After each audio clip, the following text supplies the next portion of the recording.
Subscribe to our channel, press the bell icon and never miss an update from Latestly. And India's tragedy today is not just that her government has failed her, but that her other democratic pillars, the media and the judiciary, have failed her too.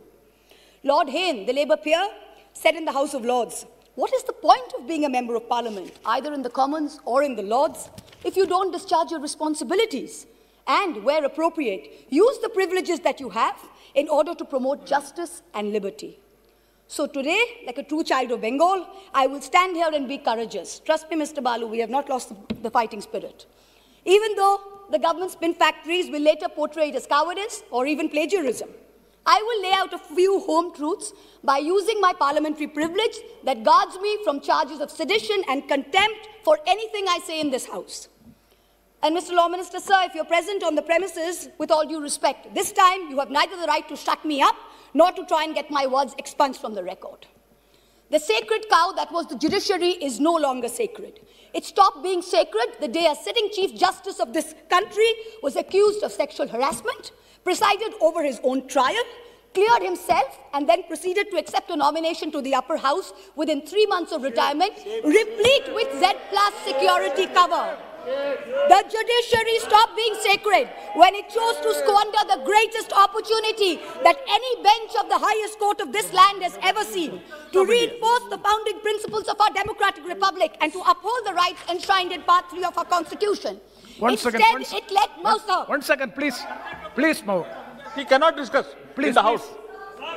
Wait. And Nishikant Dubey, point of order. The minister is on his legs. Please, 1 second, please. Yes, Minister. 352(5). 352 point of order, 352(5). Yes. Premchandra ji, she cannot discuss. 352(5). The Chief Justice, the conduct of the Chief Justice of India. Let the minister here, without giving the prior notice and approval of your chair.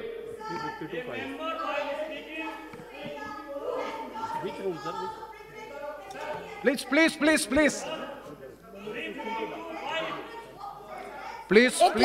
Please, Honorable, Sir. please, Mahbub Mitra ji, please be seated.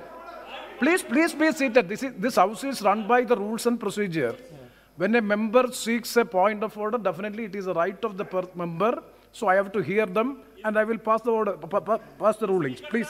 352(5). A member while speaking shall not reflect upon the conduct of a person in high authority unless the discussion is based on a substantive motion drawn in proper items. Chief justice of India को हम लोग यहां discuss कर रहे हैं sir. Chief justice of India, Bharat के राष्ट्रपति ने उस आदमी को नॉमिनेट किया है. भारत के राष्ट्रपति के ऊपर डिस्कशन कर रहे हैं सर. और यदि इसी तरह से चलता रहा तो इस डेमोक्रेसी का बाजा बच जाएगा.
I speak of cowardice and courage and of the difference between the two.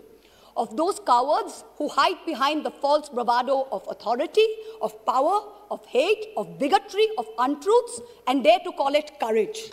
After all, this government has turned propaganda and disinformation into a cottage industry, whose biggest success is the recasting of cowardice as courage.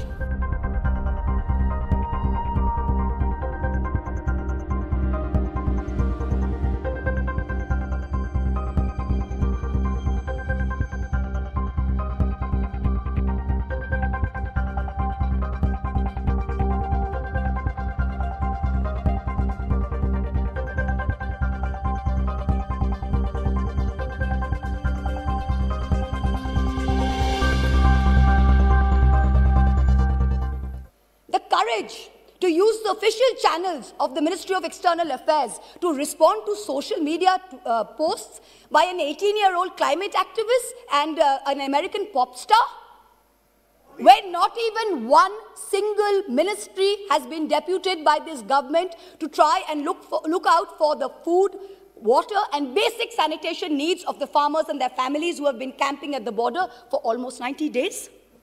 And finally, the courage to bring in 3 farm laws when the opposition, farmers across the country, as well as the government's oldest ally, warned it was unacceptable.